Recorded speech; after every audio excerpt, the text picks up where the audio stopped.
Biology. The name of this course is Advanced Level Biology and the exam board is the WJEC.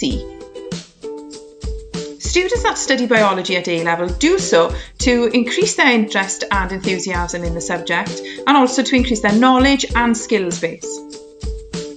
But what is the course content? Unit 1 is studied in Year 12, looking at chemical elements, cells, cell membranes, enzymes and nucleic acids. The second unit in Year 12 is Unit 2, looking at the evolution of organisms, gas exchange, movement and digestion. In Unit 3, in Year 13, we look at ATP, photosynthesis, respiration, microbiology, populations and ecosystems, the effect humans have on the environment, as well as the nervous system.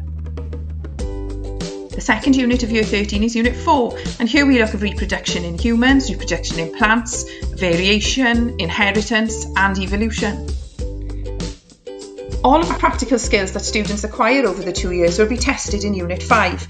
Here we have 2 practical exams at the end of Year 13. The course is assessed with 2 formal exams in Year 12, these are 40% of the course, and 2 formal exams in Year 13, another 50% of the course.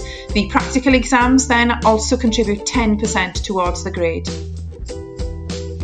In order to study Advanced Level Biology, you will need 2 Bs or higher in GCSE Double Science or Triple Science and a C or higher in Mathematics. This needs to be higher tier or intermediate.